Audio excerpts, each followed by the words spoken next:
Hello, everyone. I am so glad to see you here at the Intel Extreme Masters World Championship.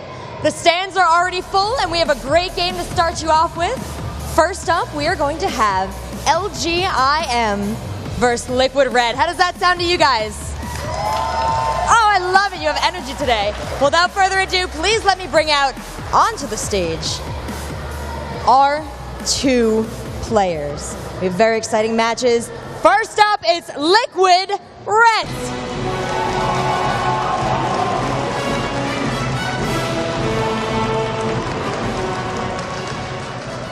And please welcome his opponent, LGIM YongHwa.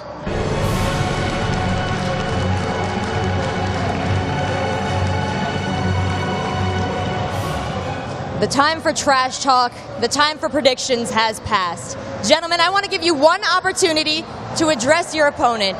Is there anything that you would like to say to YongHwa before this match begins? I hope he's better than his Protoss buddies. Would you mind translating to YongHwa that Rhett hopes he's better than his Protoss buddies? 다른 프로토스보다 더 실력이 좋았으면 좋겠대요. 재밌는 게임 할 수 있게. Is there anything that you would like to say to Rhett? 말하고 싶은 거 있는지. 열심히 해서 보여드리겠습니다. He'll give his best to show him that he is good.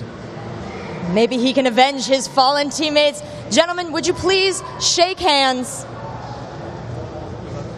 We're here for StarCraft, and StarCraft is what you're going to get at the first Heart of the Swarm tournament. It's the last day. We're at the finals, and now I'm going to put you in the capable hands of our experts, Jorosar, QXC, and Harstam. Thank you very much, Rachel. We do indeed have a lot of exciting games lined up for you today, starting with this first best of 5, YongHwa versus Rhett. Rhett, of course, going undefeated in his group until his very last match, having that first place snatched out of his hands by Yoda. What can he do, though, against the Protoss here, that is YongHwa? Well, we did see Rhett play against MC utilizing the Swarm Host to great effect. Possibly the only Zerg who won using Swarm Host that we saw, at least. Yeah, I think Red has always been using Swarm Host from the start of the beta till now, and yeah, he's been doing it pretty well. Actually, the only one, like you mentioned. So. Yeah, one thing that makes Rhett's Swarm Host usage so unique is the strong timing that he did. I believe it was off 3 base, and then adding Hydralisk as support for the Swarm Host, making it very difficult. He's not really vulnerable to air, Phoenix, Void Rays. Those go down very quickly against those Hydralisks, and the Swarm Hosts allow him to maintain that forward position and continuously apply pressure. Now, on the other hand, though, YongHwa, I mean, he's come into this tournament looking pretty sublime. He went undefeated 5-0 in Group A, and he went through Nurchio and Slivko in the process. So he's played a couple of non-Korean Zergs already, and he's absolutely wiped the floor with them. Are we going to see a repeat here against Rhett, or will Rhett have adapted and taken a look at what mistakes the other players have made? Slivko and Nurchio play a completely different CVP in Heart of the Swarm than Red has been playing, and I think that's in the advantage of Red. Even on the ladder, I haven't played against a ton of Zerg who use Swarmers, maybe 2 or 3, except for Red, and Red has been using them the best. So if YongHwa hasn't been able to practice against Swarm Host, then he won't be able to beat it. If he has, then he will have a good chance to beat Red. Do you think in a tournament environment that either player has had a chance to maybe ask, for example, in the case of LGIM, ask teammates or friends and check out what their opponent has been doing in terms of style? Because before this tournament, of course, these players, with the exception of the odd game on ladder, haven't really met on Heart of the Swarm. And like you said, Red plays a different style to Nurchio and Slivko. So how much preparation can realistically be made here? I think when we saw Yoda playing against Parting, we saw MVP in the back, talking to him between almost every single match. Most of the Protosses we've seen, we did see MC on stage giving advice. I think it was First? Possibly to First, maybe to Parting. I'm not exactly sure on that. But players stick together, especially players of the same race. I absolutely think that both Rhett and YongHwa have consulted, trying to figure out about their opponents, how to respond the best to what they do. Well, let's see what their prepared responses are. Ladies and gentlemen, the first map is going to be Daybreak, and we're going to throw it over to your commentators to guide you through this amazing best-of-5 series. We have Apollo and Todd. Guten Morgen, good morning, bonjour, ça va? Hey man, how's it going? I'm doing absolutely amazing. I'm very excited for this game. We're about to see if Liquid Red can move on into the semi-finals. We're halfway through the quarterfinals. We're going to continue here today with 2 games coming your way before we get to the top 4 players. Predictions on this? You think that Red can do this? I think he definitely can. YongHwa though, I mean, he dismantled the 2 Zerg's opponent in his group, being Slivko and Nerchio, 2-0 each. But Red, you know, let's talk numbers here a little bit. We had 24 players, 10 of them were Koreans. Yeah. 4 of those players are from LGIM. Series score right now for LGIM against the rest of the world is 20 wins, 1 loss. And guess who the 1 loss is against? Reds. Yes, it was first who lost to Red. So Red is the only guy who has beat an LGIM player so far in this tournament, and here he's going to look and repeat history. All right, let's get into it right away. Down here in the bottom left is LGIM's YongHwa. And he is going up against the Dutchman, the Flying Dutchman. It is, of course, Team Liquid's Red.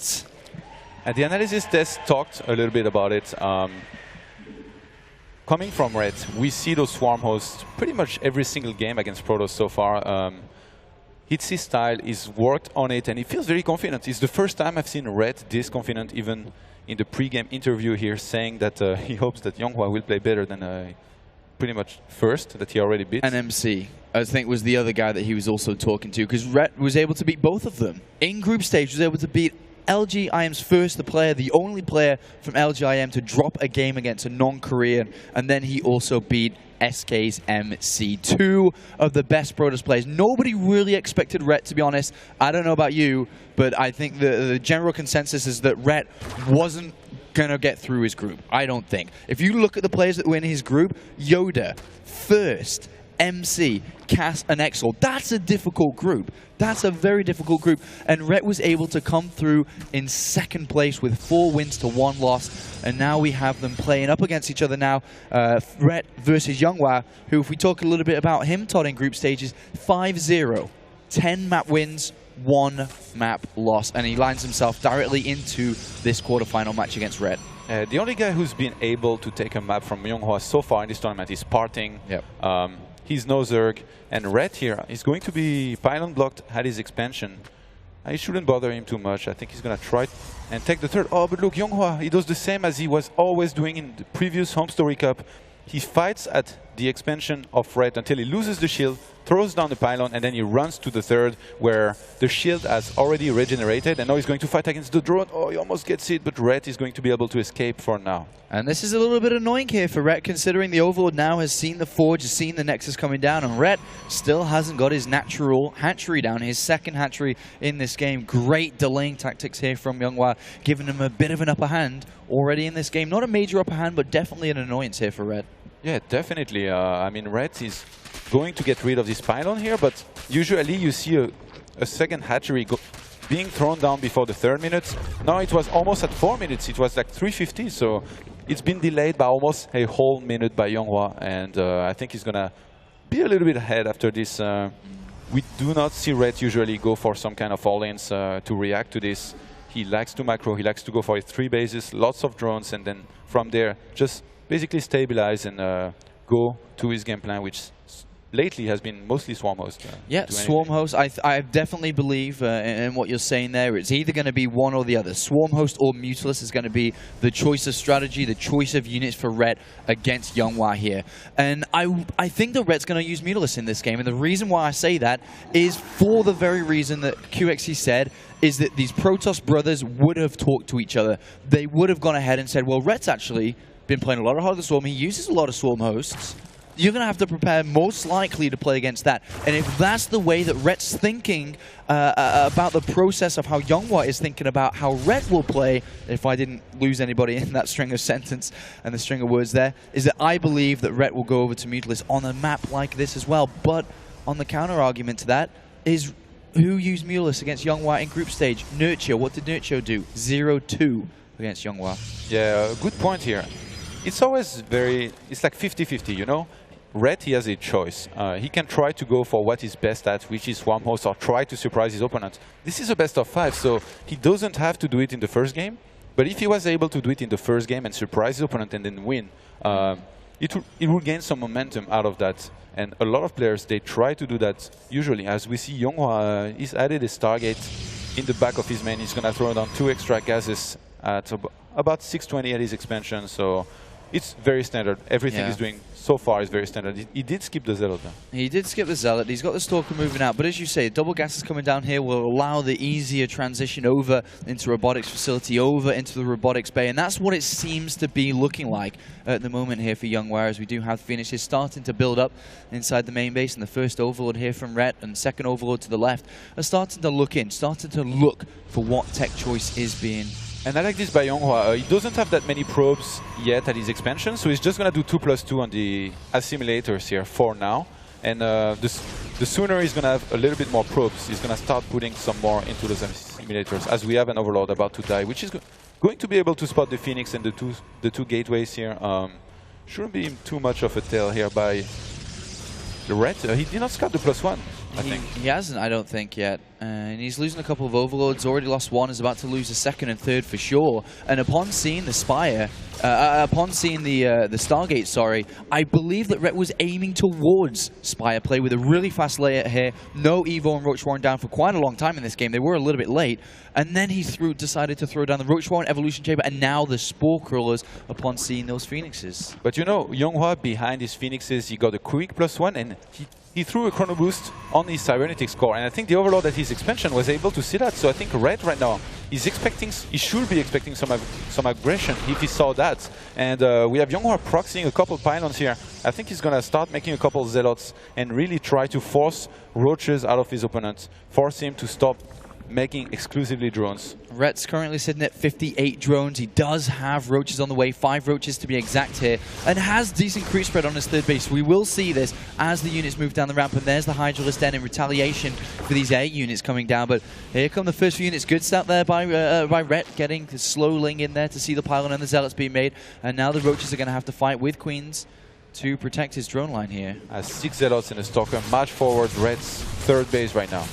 And we do have the Zealots coming in here, getting a bit of damage done onto these Roaches. In come the Phoenixes from the left-hand side, immediately pick up that Queen, and Red's in a bit of trouble here, losing quite a few Roaches already, but the Zealots are slowly falling down. But what's going to fall in trade-off? A Queen is not going to fall, actually, down to 13 hit points remaining, and Red keeps that alive. So a solid defense here. Remember, not too many drones were killed there, only 5 in total, but there's still a lot of Phoenixes here, 6 Phoenixes in total. Yeah, and Red, I mean, his drone count has fallen just a little bit here, but he's going to start remaking some of those. He's got 7 in queue right now, and he's going to go up to 61 drones here very quickly, as those Phoenixes will continue on with the harass. And in the meantime, YongHwa is going into Colossus, so he's going to try to go for that Colossus tech to counter those Hydralisks. And with the Hydralisk, once Rhett sits himself on Hydralisk and gets the 3-base saturation, I think we're going to see the Infestation pick come down, and then I think he's going to go over to Swarm Host very shortly here. The way that he's playing so far, it's either going to be Swarm Host or Mulus, so without Mulus in the game, I think that's how Rhett's going to play. We'll have to find out. Or Vipers. There is a chance we might see Vipers. The problem with Vipers is that you ideally want Vipers with double upgrades coming for the ground units as well, right? Because they're now being your attack units. Without the Carapace coming down for Roach Hydras, and then of course Vipers on top, I feel that the army would be a little bit too weak. But with Swarm Host, they're going to be the ones dealing the damage that can't take damage as much. So we'll see how this is going to evolve from here. We do have Hydralisk speed on the way, 4th base being taken by Red, and a 3rd taken by YongHwa. I mean, if you were to call who's winning to who's losing, or who has an edge, where would you call it? It's dead even, actually, to be honest. I mean, those Phoenixes, they are doing a lot of damage, but Red is ahead on supply, as he should be. He's on 72 drones to 56 probes. Completely dead even, and Red goes for the Spire behind this. Yeah, the Spire's an interesting choice here. and I'm finding it very difficult to believe that it's going to be Fimulis, of course. So the only thing that makes sense for Rhett getting a Spire down instead of an Infestation Pit, because the Infestation Pit was meant to be the choice whether he was going over to Swarmos or whether he was going to Hive, and it's been spotted here by YongHwa. He's seen the Spire, and this can really only mean one thing. Rhett's going for a massive Hydra Roach Corruptor army, and with the Corruptors, he'd obviously fight very well against the Phoenixes, but more so against the Colossus, and once the Colossus get targeted down, the Hydras will run the war here, but there's no +2, which is very surprising for Rhett. He's stopped at +1 attack, and I think that's a mistake here. And you know, after losing his original 3 Overlords near YongHwa's base, Rhett, he didn't make any Overseer. He didn't send anything in there, so right now he's playing a little bit blind. He does not know about the Colossus tech, and it kind of looks like he's trying to blind counter it, as we have YongHwa adding on a Fleet Beacon. I think he's expecting Mutas, or he's afraid of Mutas. He's going to get that Fleet Beacon, and if he sees Mutas, he's going to get that range. He might even get the range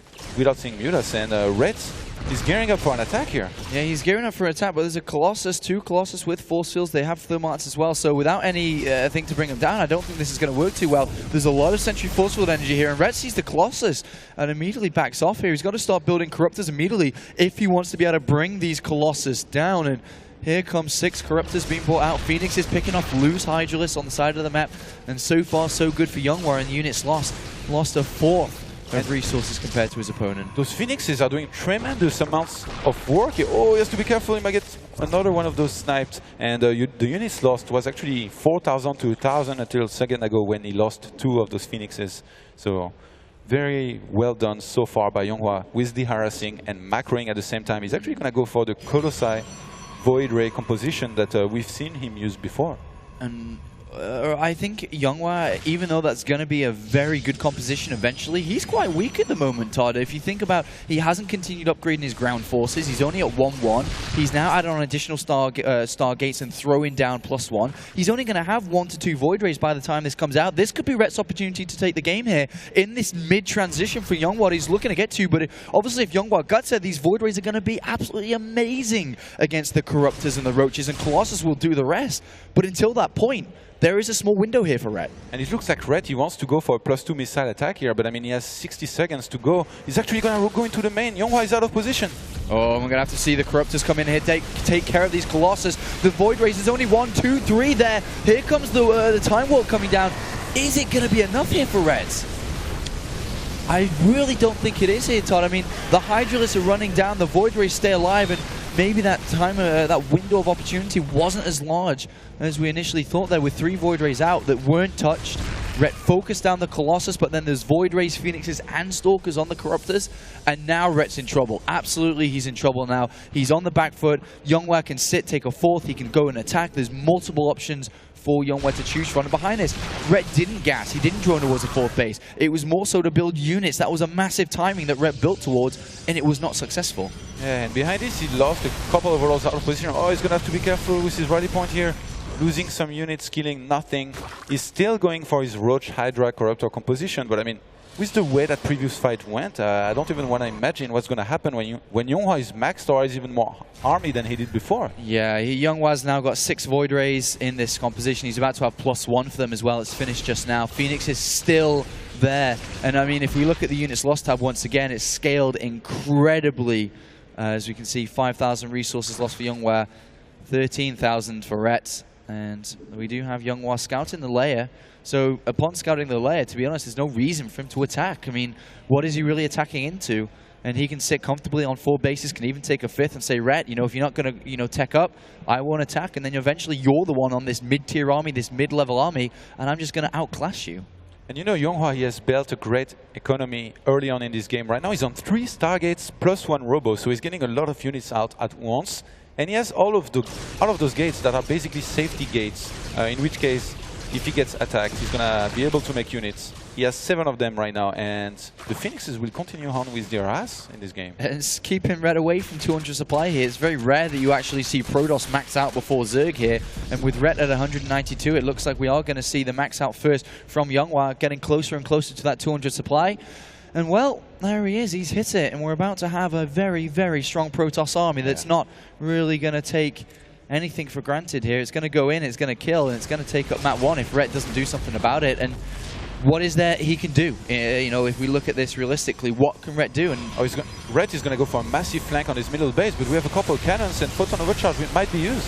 And here comes the attack. The cannons are just there at the front. The Void Rays are charged up with their prismatic alignment, destroying everything. Even though there's a lot of Hydras on the right-hand side, the Colossus remain alive. And if the Colossus remain alive, the Hydras don't. Good game, well played, and YongHwa takes a very clean game number 1, looking pretty impressive there. Yeah, indeed. Red going for unusual style here for him with the Roach Hydra Corruptor. If you can get, say, a Colossus Stalker army and you get close to max, then you have to face this Tier 2 Zerg army. You're almost never going to lose as Protoss here. So Red, he missed his first timing, and after this he was just too far behind to be able to recover it. There was definitely an opportunity there, but with 3 Void Rays out, if he could have gotten in there before 3 Void Rays, yes, there was a chance. But Ret threw a lot of resources into that attack. It wasn't successful, and as you said, that seemed to be the main cause of his loss. But we're going to throw it over to the analysis desk to take a closer look at game number 1.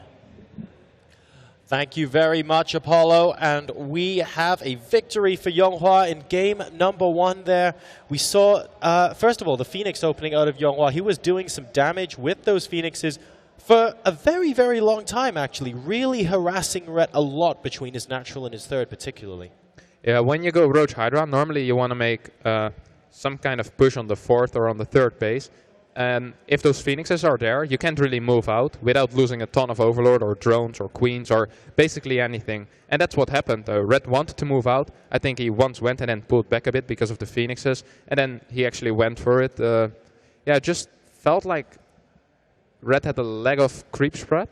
Yeah, I think at one point we were looking at the units lost tab. It was about 1,000 to over 3,000 from Ret. You're absolutely right. Ret, at least early on, didn't have any creep spread whatsoever between his natural expansion and his third. QXC, how significant was that? What did we see there? It made it a little bit harder for him to rally his queens together if he needed to, but I think the most significant mistake in terms of defending those Phoenixes was mistakenly rallying Overlords out into an area where they're not really protected over and over and over. And that is a really common thing to happen when you play Zerg, because your hotkey or your rally points out of your hatchery either are for drones or they're for everything else. Yep. And often when you're rallying your military, your Roaches, your Hydralisks out to your 4th, your Overlords kind of get lost. He was distracted. YongHwa did a great job of harassing with those Phoenixes, and flocks of Overlords were moving out and getting picked off, and all of this kind of led to Ret being a little bit further behind than he could have been.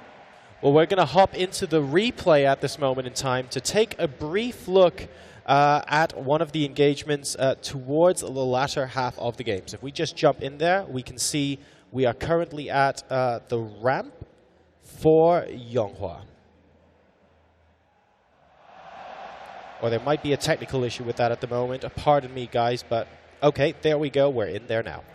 So this is where Red is taking his Hydralisk Roach army with the Corruptor support, going straight up into YongHwa's main, or sorry, natural, and trying to hit a specific timing. Yeah, I think he should have first killed the rocks, because now it's really hard to retreat in the first place. There also is no creep spread at all, so once he engages, he can't really go back, because he will just be tunneled into this really small area. And with this army, against the army that YongHwa has, you can't really win a straight-up engagement.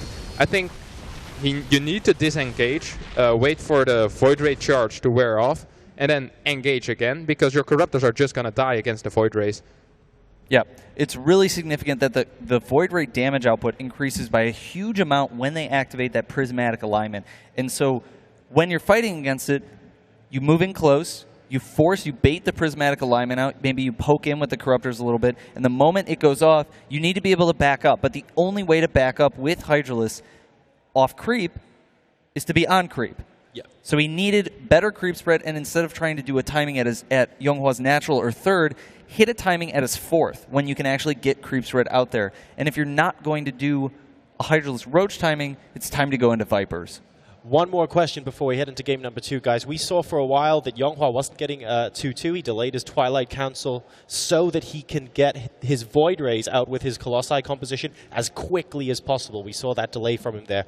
Was that the correct decision from him? I mean, even though he won the battle, would you have rather gotten 2-2, or was that exactly what you had to do? I think this was a reaction to scouting the Spire and not going to Hive. I think if we would have seen a Hive, he would have gotten those upgrades and he would have tagged to High Templars instead of those Void Rays, because that's the reaction we normally see out of very good Protoss players. Cool. Well, really good reactions coming out of there from YongHwa. Corruptors have to choose between those Void Rays and Colossi in that battle. It didn't look like a good choice to have to make, and as a result, YongHwa goes 1-0 up against Rhett. What can we do in game number 2? The map's going to be Cloud Kingdom, and your commentators are Apollo and Todd.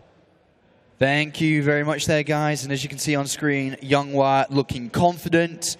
Didn't really take the bait of the initial little interaction between himself and Rhett when Rhett said, I hope you're better than your friends. As he said, well, I'll show you what I can do. And so far, so good for YongHwa, as we're going to be jumping in momentarily. He's taking his coat off, and he's got that IEM shirt on. On the other hand, though, it's time for this guy to start to make stuff happen. He didn't use the two... If you look at the approach, and you especially can explain this a lot more, Todd, when you go into a best of 5, you mentioned it earlier briefly, you have a plan. You go in and you're going to use this here, you're going to bring out this later on, and then end with this. And then game number 1, Rhett decided that the best option for him was not to reveal maybe what he's strongest with, but to try a timing against standard Protoss play. It didn't work, and now... what's next for Rhett? Do you think he's gone to what he knows best or what he thinks strongest? Yeah, I think he should definitely go back to his Swarmhost style, with which he's had so much success. I mean, we even talked about it earlier with Harstem. Swarmhost, they do great against those target openers, whereas, I mean, his timing here, he didn't commit enough to it. If you are going to go for a Roach Hydra Corruptor timing, you need to attack earlier. And now the attack just came too late. He was trying to take a force at the same time, so he was doing a semi-all-in version. But if you don't commit everything you have to it against a player of the caliber of YongHwa, who skilled a lot with his Phoenixes, he's going to have enough to hold. And now he held very easily, and then after that, he was just too far ahead. I like what the analysis test said, actually, about trying to go for a flank on the force. And then I think YongHwa, if he had seen that, he would have stayed on 3 bases and just basically maxed out before fighting. But then Rhett, in the meantime, he could just take to Hive, try to get that +3 attack, and take to Vipers. All right, well, we'll see what Rhett can do here. Loading into Cloud Kingdom, of course, you can see both players have spawned bottom left, top right up here for Rhett. And I think that one thing that Rhett has to think about here is, yes, look at your plan as in you want to do this build and this strategy, but you have to remember the basics of playing against Protoss. Make sure that you're scouting against any all-ins. What is YongHwa going to do now? Don't just, zip your thought process to what you want to do in the mid-game. He has to play it clean at the start, make sure that he's getting all the information from his opponent. Does he get +1?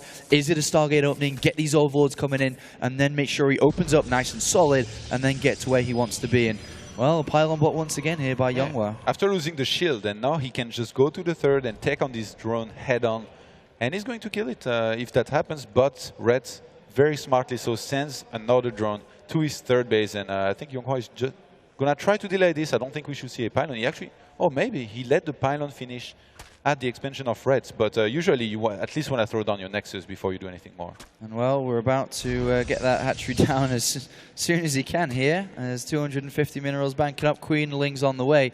Great delaying tactics once again. There's the pylon at the last or second to last possible moment. And as you mentioned, it's roughly around 3 minutes where the hatchery can come down. And it's already 3:35. Rhett's getting delayed second by second here. And good start again. Do you know what's the best way to time when to make your cannon against Zerg if you wanted to finish just as those links arrive? When is it? It's when the links reach the ramp. When they reach the ramp of your opponent's base, you start your cannon, and then when the links arrive, your cannon will be finished. So now YongHwa, when he saw the pull, he basically knew exactly when to throw down the cannon, but if you're less experienced, you can do that. So Baby Knight actually taught me that, and I found it very useful. It seems useful here, but the Lings are coming back to get that probe, and YongHwa wanted to get in there to see what he could find, whether Rhett is going to do something weird, whether he is going to try some two-base play. It's not uncommon. If you look back to yesterday's games when he nailed the last game against Sting, he finished it in style with the Roach Warren. So we do have an Overlord, though, which is a bit of a mistake here from Rhett being killed by the cannon on the natural. That's a little bit sloppy there, to be honest. Slowing him down, as you can see, supply blocked at 26. Even though the overload at this point was already made, he's had to spend another 100 minerals. He's, you know, at that point not able to build drones. So not the best of starts here for Rhett, getting delayed a good 40, 50 seconds on his original hatchery placements, then not losing an overlord. Yeah, YongHwa, I mean, he's going to be happy about this, but Red right now is leaving his second overload hanging in there. I mean, the cybernetic score will finish here.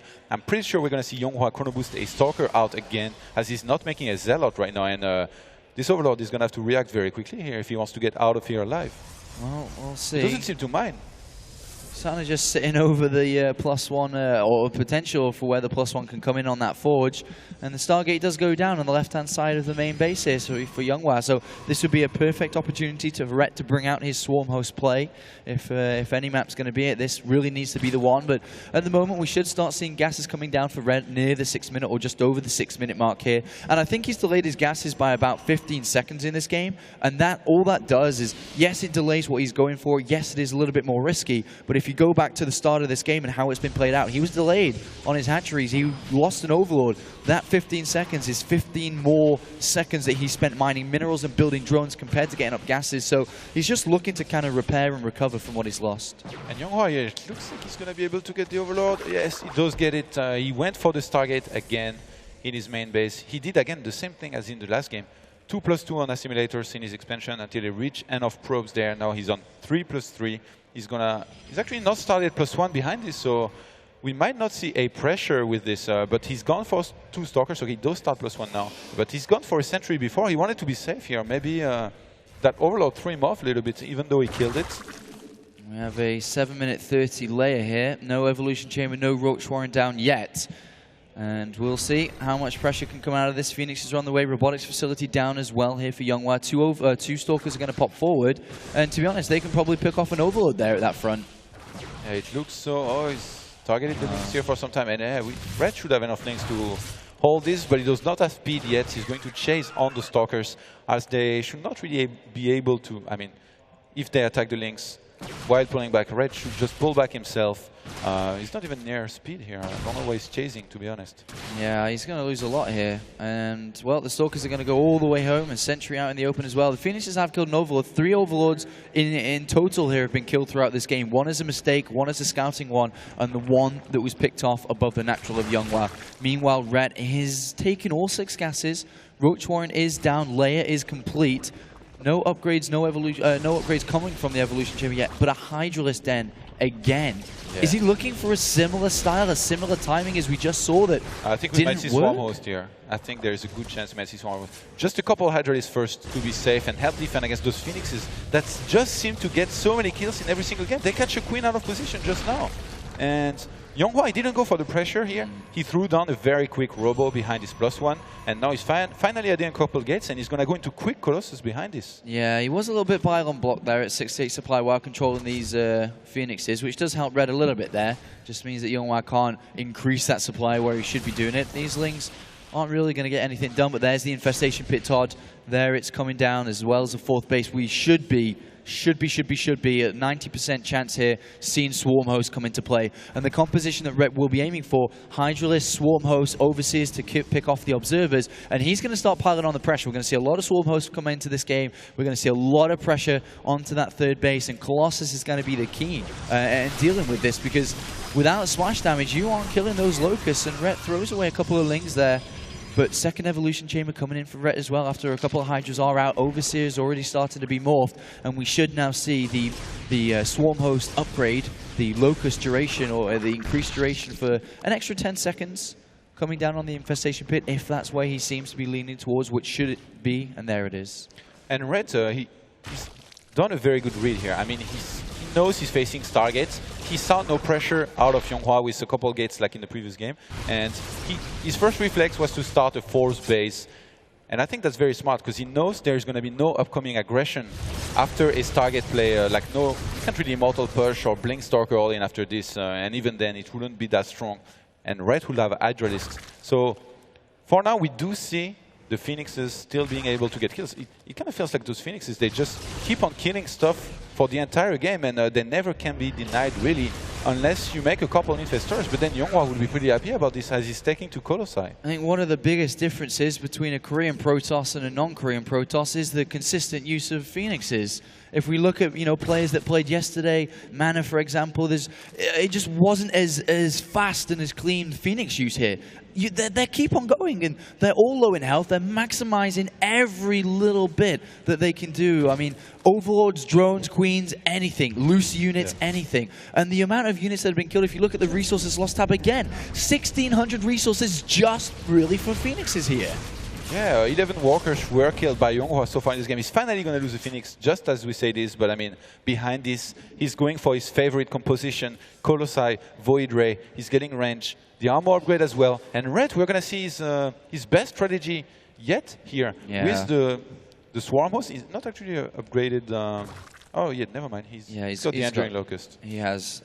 So we're about to find out if Rets, as you said, Game 1, Ret decided to go for a timing against standard Protoss play. And Game 2, now being 0-1 down in this best of 5, he's resorting to his best strategy that he has in Heart of the Swarm for Zerg versus Protoss. Swarm Host, Hydralisk, and Corruptors eventually with Overseers. But more Overlords are going down. Just QXC said it before as well. Loose Overlords in the middle of the map. Ret has to start to do something soon. Otherwise, this Protoss army is going to become too big. The Locusts are just going to die before they get any damage down.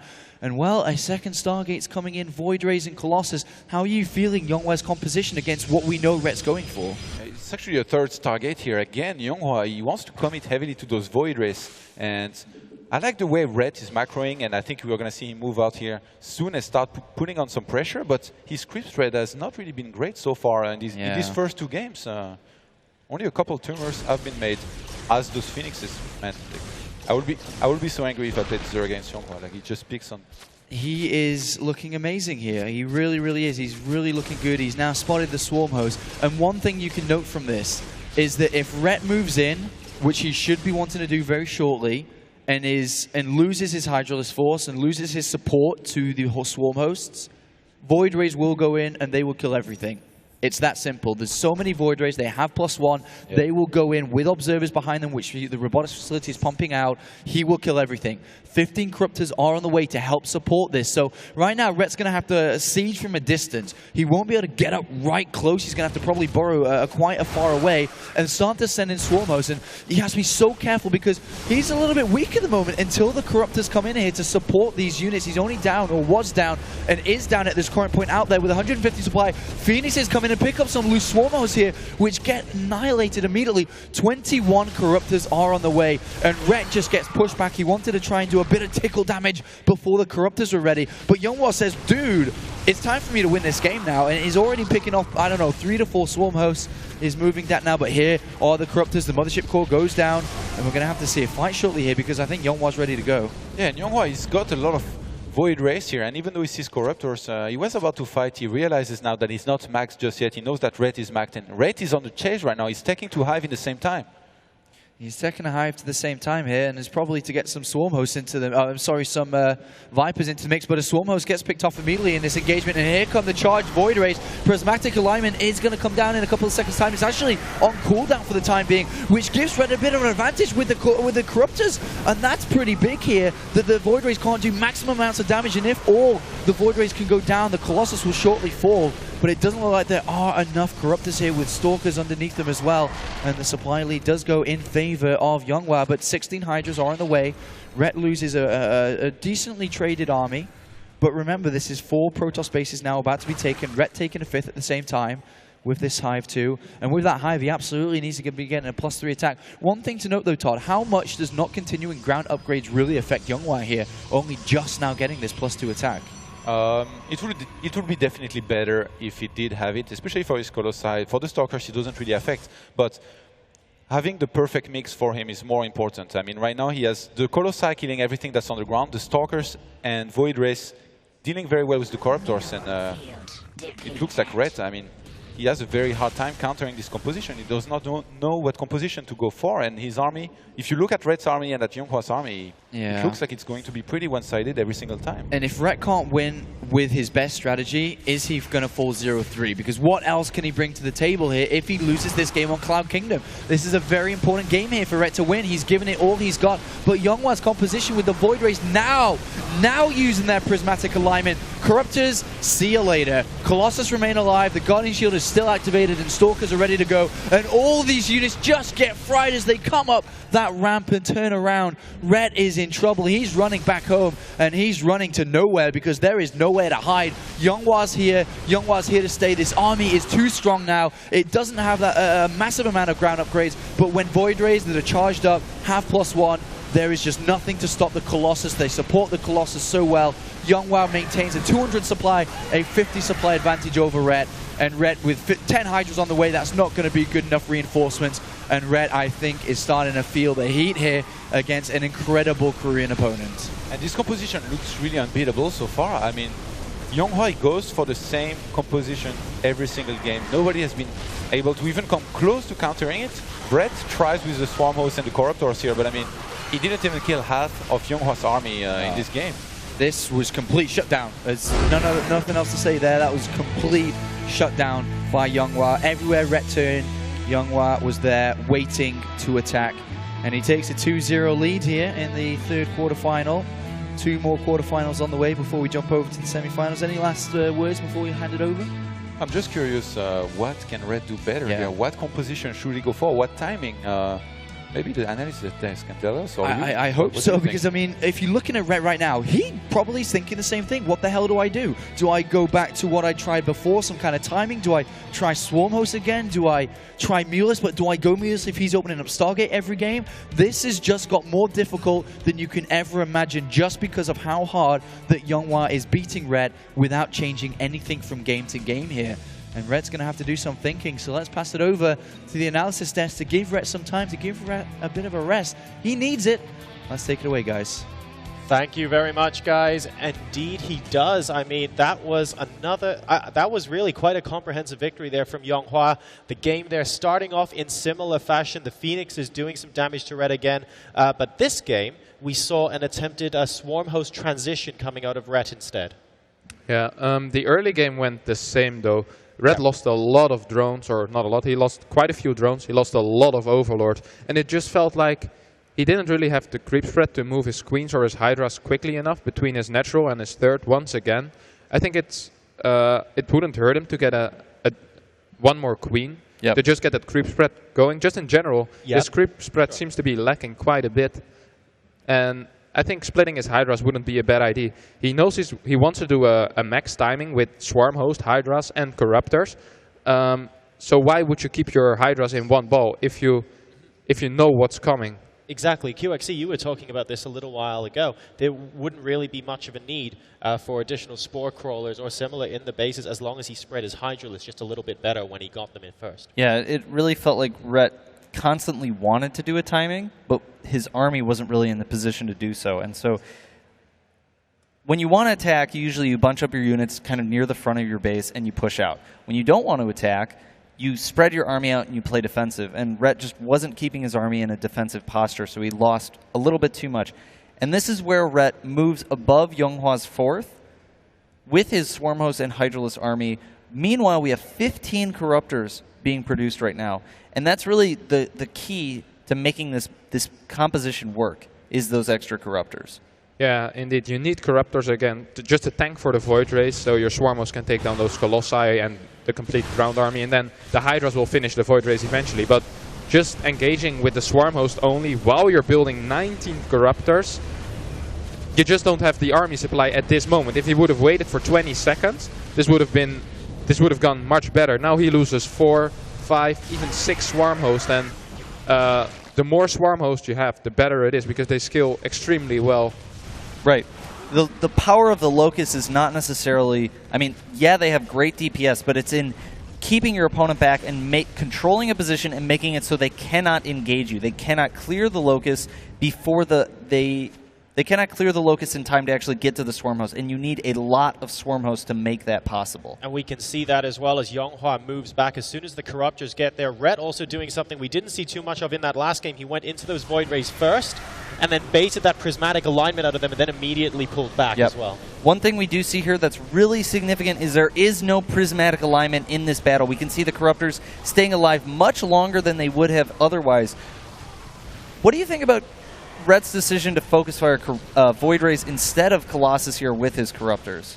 I actually feel like focusing the Void Rays is the correct decision, because if you focus down the Colossi, his Void Ray numbers will keep on growing, and after a while you just won't be able to kill them, because Void Rays are very good against every unit that Zerg can make, even against Hydra. So if you'll get to a certain amount of Void Rays, you will just die if you don't have the proper composition, like Infestors against it. So I think focusing down the Void Rays is the correct call.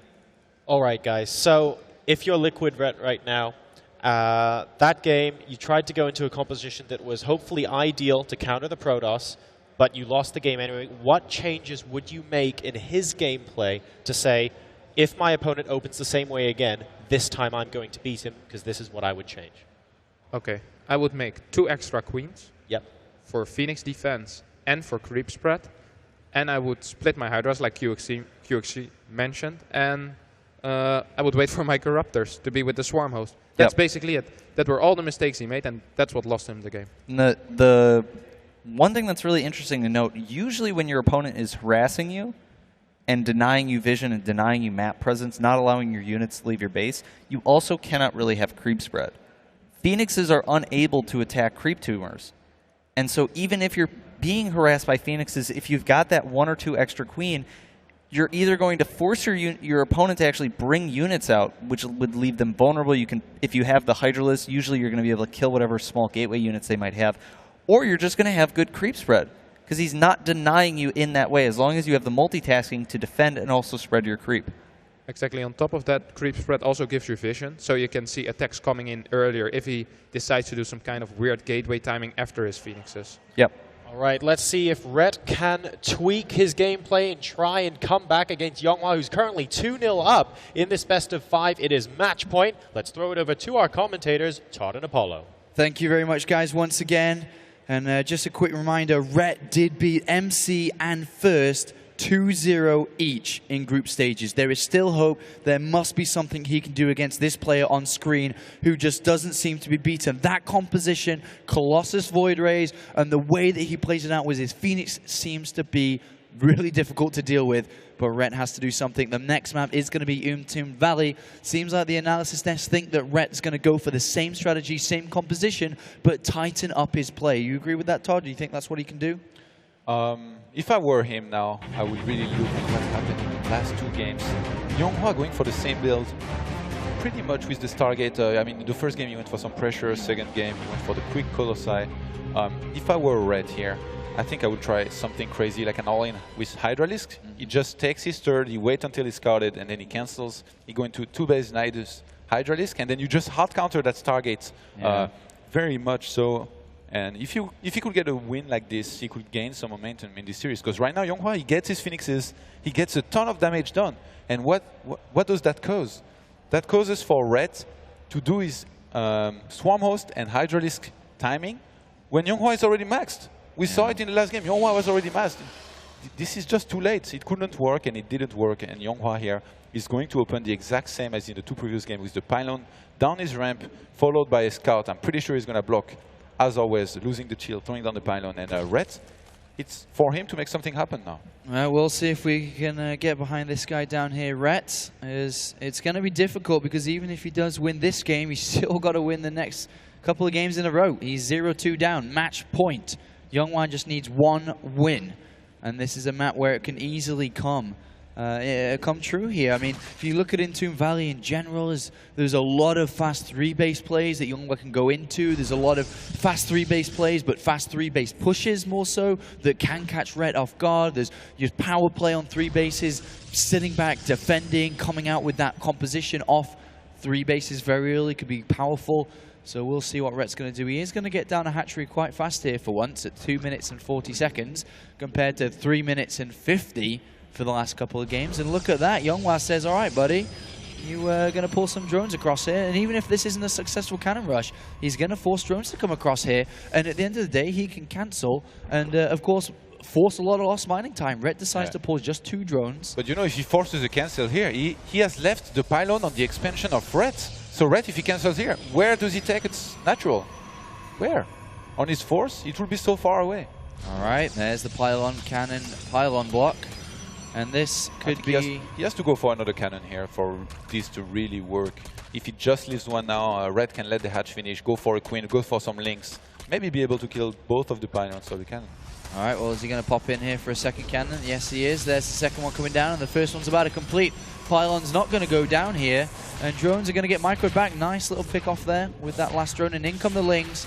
4 Lings going to go onto this. A couple more are backing it up. The first pylon will fall down. He's going to have to move the drones back to get the Lings in to do the damage. There's 2 Lings there not fighting. The drones were dealing damage, and that's actually given Ret a bit of a difficult time here. He's just getting cannon rushed, and as you said, he can't expand on natural because of the pylon there. He just lost his Lings, and Ret, with 3 cannons coming down, is, for me, losing this hatchery. He's not expanded on his natural, and as much as we were kind of theory crafting on which way this game will go, what Ret can do, he may not even pass the 5-minute mark without just falling too far behind. Yeah, look at Frey's face right now. He's clearly distraught. He did not expect that. I mean, you see the pylon from your opponent, but like, is it a fake? That can't really work here, can it? And then YongHwa, he makes this work. He places his buildings beautifully. Red, he misreacts. He had to cancel here. It was clear he had to cancel from the moment that first cannon was going up.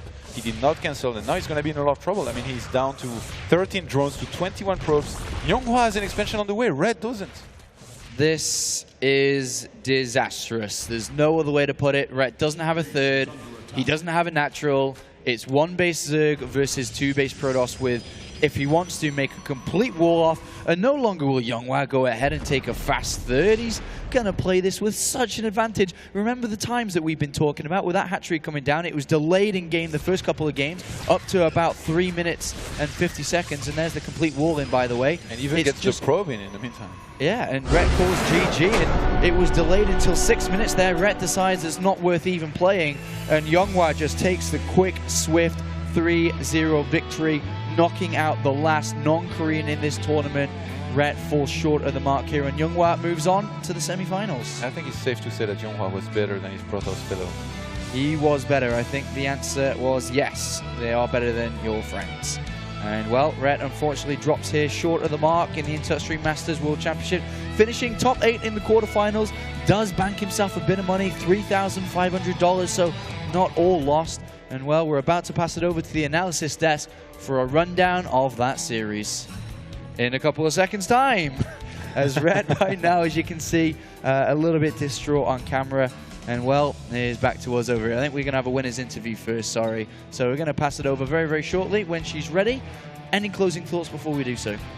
Just very disappointed for Red. I really thought he would do better, but, you know, sometimes you have bad days. And YongHwa just played better today. And I can't wait to see YongHwa in action in semi-finals. Yeah, I mean, YongHwa goes now to play the winner of Violet versus First. And which is our next game. This tournament continues to be LGIEM here, as many people have been saying. So let's go ahead and pass it over to Rachel with a winner's interview. Thanks so much, guys. YongHwa, incredible games there. Did you end up consulting with any of Ret's former opponents? 렛 선수가 전에 상대했던 프로토스랑 얘기를 해봤었나요? 그 경기 전에? 네, 경기 전에 미리 이제 현우랑 민철이가 내 선수 스타일에 여러 가지 얘기를 많이 해줬어요. Yeah, he actually spoke to all the Korean Protosses, how he could beat Red, and they come with good advice. Well, how important is your Phoenix harassment to your play against Zerg, to your strategies against Zerg? 이제 피닉스를 많이 이용해가지고 이겼는데 일부러 그렇게 빌드를 짜왔는지.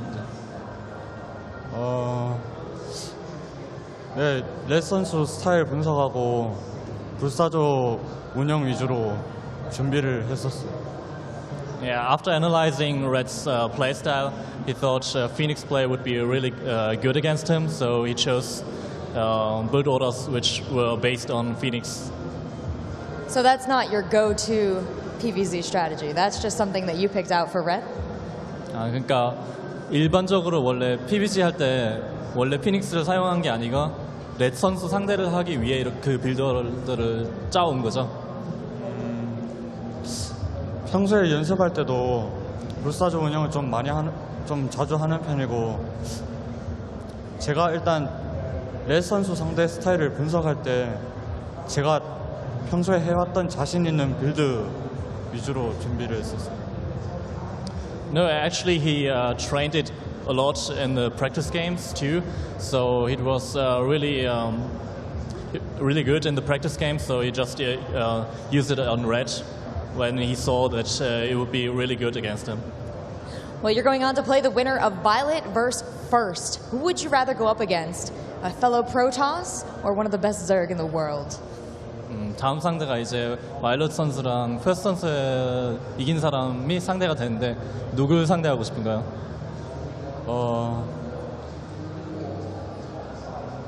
개인적으로 이제 저그전에 좀 더 자신 있어서 바이올렛 선수랑 하고 싶긴 한데 이제 4강 4명 다 IEM으로 맞추기 위해서 현우가 이겼으면 좋겠어요. Personally, he would like to face the Zerg because he's stronger in the PVZ, but he likes to have his teammates in the semifinal, in the quarterfinals. So, yeah, First. All right, well, he's going to pick First. We'll see the result of that shortly. We're going to hand it over to the analysts. Take a look at those last games against Red, and we'll be back soon. Thank you very much for that, Rachel. A 3-0 defeat for Liquid Red there, unfortunately, but making it quite far here, at least to the quarterfinal stages. He is the last foreigner to fall, which means from this point onwards, I believe we have an all-Korean tournament, but hopefully the quality of games does not go down. We're going to see a really strong showing going forward in this tournament. Wait, hold on. Why would the quality of games go down? It wouldn't. The quality of games will only increase as we get closer and closer to the finals. Especially, well, because there are more Terrans. That might be true. We'll see. Guys, that game number 3, of course, was a pretty short one. Yep. YongHwa deciding to go for really, really nice bait and switch there. And I suspect we were talking about it a bit, that the map choice might have had something to do with it. Yeah, Entombed Valley, one of those maps where cannon rushing is extremely powerful. You have 2 spots where you can cannon rush, one at the natural, one at the third, which you can block off with 2 pylons. So you don't have to invest a lot of minerals into it, just 200 minerals to block it off from the drones, and basically you're set and done. And the thing that Zergs have to do is to cancel their base and take another one. But that didn't work out in this game, as we're going to see in the replay right now. Yep, let's hop into the replay, guys, to take a look at the moment. Of course, that game turned on its head, the pylon going down at the third. Okay, we did see a pylon block from YongHwa once again. He did it in all of his games, so to bait Red into getting a third. And this game, he finally decided to do something with it. He basically blocked with 1 pylon, then the second pylon to completely block it off. Cannon can not be attacked by any drones. I don't think even over here, maybe 1 Link could do it, but I really doubt it. And then I think the mistake that Red made was pulling those 5 drones. The thing you want to do against the cannon rush, even though it seems a bit stupid, you have to cancel this base at the last moment, so let this cannon finish, let this pylon finish, go to the 4th, QXC mentioned this, and just take the 4th base, then kill this pylon with your 4 links that are about to pop, and yeah, just play your game from there, because he invested quite some minerals into this. He doesn't have a gate yet, he doesn't have a nexus, he needs to build a cannon to be safe against the links. Otherwise, links will run by and will do a lot of damage. So that's the reaction. But Red wanted to try to kill it, but I don't completely agree with this. Even though the 4th base isn't one that is easily defended, you're really scattered across the map. The cannon that is over here from YongHwa will be able to get used with some kind of offensive warpins. And it's going to be harder than a normal game, but I think it's actually quite even, because he wasted some minerals and, well, you have your hatch on a different location. Yep. And I think part of why we saw that overreaction from Rhett was because when we saw him in between games, it seemed like he was getting more and more frustrated with what was going on. There was basically no point in any of those games where Rhett was at a significant advantage, where YongHwa was on the ropes, where it looked like Rhett was about to win.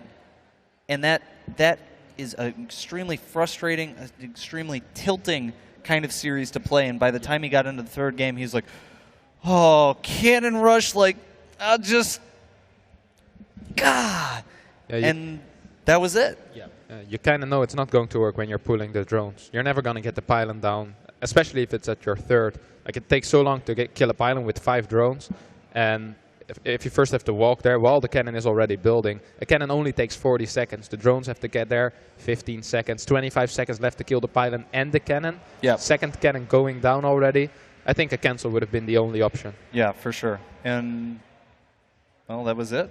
That Pretty was the much, end. yeah. It was a very short game number 3, but congratulations to YongHwa nonetheless, who advances over Red 3-0, which means our next match is going to decide who takes the last semi-final place. Guys, if you want to get in on the discussion here on the analyst desk with the commentators or just the people in the arena in general, make sure you hashtag IEM on Twitter, and don't forget to tweet at IEM as well. We'll be reading out some of those tweets during the day.